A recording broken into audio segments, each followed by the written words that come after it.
السلام علیکم ورحمۃ اللہ وبرکاتہ۔ وائس آف فیری کے ساتھ میں ہوں فیری بٹی۔ امید ہے سب سامعین خیر و عافیت کے ساتھ ہوں گے۔ آج ہم تذکرہ کرنے جا رہے ہیں حضور پاک صلی اللہ علیہ وسلم کی دوسری لونڈی حضرت ماریہ قبطیہ رضی اللہ تعالیٰ عنہ کے بارے میں۔ امہات المومنین کا تذکرہ مکمل کیا جا چکا ہے، حضور صلی اللہ علیہ وسلم کی بیٹیوں کا تذکرہ بھی مکمل کیا جا چکا ہے، اور اب ہم چونکہ نبی پاک صلی اللہ علیہ وسلم کی لونڈیوں کا تذکرہ کر رہے ہیں، جو کہ دو ہی تھی جو حرم میں داخل ہوئی تھی، جن میں سے آج ہم حضور صلی اللہ علیہ وسلم کی دوسری جو لونڈی ہے ماریہ قبطیہ، ان کا تذکرہ کریں گے۔ حضور صلی اللہ علیہ وسلم نے صلح حدیبیہ کے بعد بہت زیادہ ممالک میں خط بھیجے، لوگوں کو خطوں کے ذریعے اسلام کی طرف مائل کرنے کی کوشش کی۔ اسی طرح ایک خط حضور صلی اللہ علیہ وسلم نے حضرت حاتب رضی اللہ تعالیٰ عنہ کے ہاتھ ایک بادشاہ کو بھیجا، جس نے حضور صلی اللہ علیہ وسلم کے خط کو پا کر بہت ہی زیادہ احترام کیا، عزت کی، اور اس نے یہ بھی بتایا کہ مجھے معلوم تھا کہ اللہ کے نبی جو ہیں وہ آنے والے ہیں، وہ آئیں گے، لیکن اس نے اسلام کو قبول نہیں کیا۔ تاہم اس نے بہت زیادہ عزت و احترام کیا اور حضور صلی اللہ علیہ وسلم کے لیے خط بھی لکھا، اور خط کے ساتھ ساتھ دو تحفے کے طور پر دو عورتیں جو ہیں وہ نبی پاک صلی اللہ علیہ وسلم کو بھیجیں، اور اس خط میں لکھا کہ یہ دو عورتیں جو ہیں یہ ہمارے علاقے میں بہت ہی زیادہ عزت کے قابل سمجھی جاتی ہیں، تو یہ میں آپ کے لیے تحفتاً بھیج رہا ہوں، جس میں ایک حضرت ماریہ رضی اللہ تعالیٰ عنہ تھی اور دوسری سیرین رضی اللہ تعالیٰ عنہ تھی۔ یہ لوگ جب آ رہے تھے تو رستے میں حضرت حاتب رضی اللہ تعالیٰ عنہ نے ان کو اسلام کی دعوت دی، جو انہوں نے قبول کر لی اور وہ مسلمان ہو گئی۔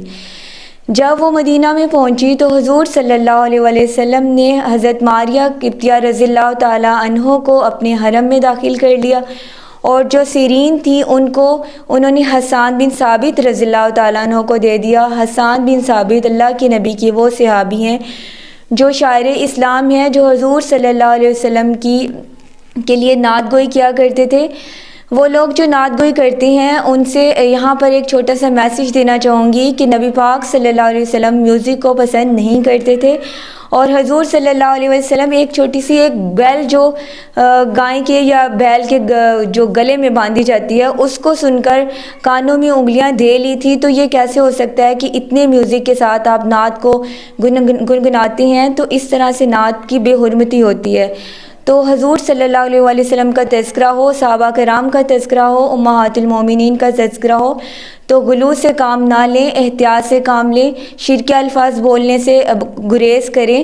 جس طرح کہ حضور صلی اللہ علیہ وسلم نے اللہ رب العزت کے ساتھ شرک کو ناپسند کیا ہے، اور یہ بات کہی ہے کہ میں غیب کا علم نہیں رکھتا۔ اگر حضور صلی اللہ علیہ وسلم کو غیب کا علم ہوتا تو حضور صلی اللہ علیہ وسلم نے خود فرمایا ہے، قرآن میں یہ بات آئی ہے کہ پھر میں بہت ساری بلائیوں کو اختیار کر لیتا، یعنی کہ مجھے زندگیوں میں دکھ کیوں آتے۔ اور دوسرا یہ کہ اگر نبی پاک صلی اللہ علیہ وسلم کو غیب کا علم تھا تو پھر وحی کا مقصد جو ہے وہ ختم ہو جاتا ہے، وحی کی ضرورت ہی نہیں رہتی۔ تو جو چیز اللہ رب العزت نے اور حضور صلی اللہ علیہ وسلم نے خود بتائی ہے اس پر قائم رہیں۔ نعت گوئی ضرور کریں، لیکن نعت کو نعت کی حد تک رکھیں، اس میں غلو مت کریں، شرکیہ مت کریں۔ آپ چاہیں تو 9th 10th یا فرسٹ ایئر کی جو مطالعہ پاکستان ہے SST جو ہے، اس کے اندر بھی دیکھ سکتے ہیں کہ جو کہ ایک اسکول بک ہے، اس کے اندر بھی حضور جو اللہ تعالیٰ کی توحید بیان کی گئی ہے، اس میں بھی یہ بات کہی گئی ہے کہ اللہ تعالیٰ کی صفات کے ساتھ شرک نہ کریں، یعنی کہ اگر وہ خوبیاں جو اللہ رب العزت کے پاس ہیں وہ اگر ہم کسی کو دے دیں گے تو یہ اللہ رب العزت کی ذات کے ساتھ شرک ہے۔ تو اگر ہم یہ کہیں گے کہ حضور صلی اللہ علیہ وسلم جو ہیں وہ غیب جانتے تھے یا وہ ہر چیز پر اختیار رکھتے تھے، تو یہ اللہ رب العزت کی ذات کے ساتھ شرک ہے۔ اللہ رب العزت ہمیں صحیح معنوں میں توحید پر چلنے کی دعوت کو قبول کرنے کی توفیق دے۔ جو لوگ توحید کی دعوت دیتے ہیں ان کا مقصد آپ کے ساتھ کوئی دشمنی نہیں ہوتا، بلکہ وہ یہی چاہتے ہیں کہ آپ جنت کے راستے پر چل پڑیں، تاکہ ہمیں اللہ تعالیٰ قیامت کے دن حضور صلی اللہ علیہ وسلم سے ملاقات نصیب کرے۔ حضرت ماریہ قبطیہ جو تھی وہ حضور صلی اللہ علیہ وسلم کے حرم میں آئیں۔ یہ بہت زیادہ خوبصورت تھی۔ حضرت عائشہ رضی اللہ تعالیٰ عنہ فرماتی ہیں کہ میں نے اتنا رشک کسی پہ نہیں کیا جتنا ان پہ کرتی تھی۔ اللہ رب العزت نے حضرت خدیجہ رضی اللہ تعالیٰ عنہ کے بعد اولاد کی نعمت سے حضرت ماریہ قبطیہ کے ذریعے حضور صلی اللہ علیہ وسلم کو نوازا۔ ان سے ان کا ایک بیٹا، حضور صلی اللہ علیہ وسلم کا ایک بیٹا حضرت ابراہیم رضی اللہ تعالیٰ عنہ پیدا ہوئے، جو کہ کچھ عرصہ بعد وفات پا گئے۔ حضرت ماریہ جو تھیں وہ بہت زیادہ روئیں، لیکن حضور صلی اللہ علیہ وسلم نے ان کو صبر کی تلقین کی اور خود بھی اشکبار ہو گئے، خود بھی اپنی حضور صلی اللہ علیہ وسلم کی آنکھوں میں آنسو آ گئے۔ یہ حضور صلی اللہ علیہ وسلم کے بیٹے کی ماں بھی ہیں، اور اس کے علاوہ یہ بھی اسی طرح عزت اور احترام کے قابل ہیں جس طرح امہات المومنین ہیں اور دوسرے صحابہ کرام ہیں۔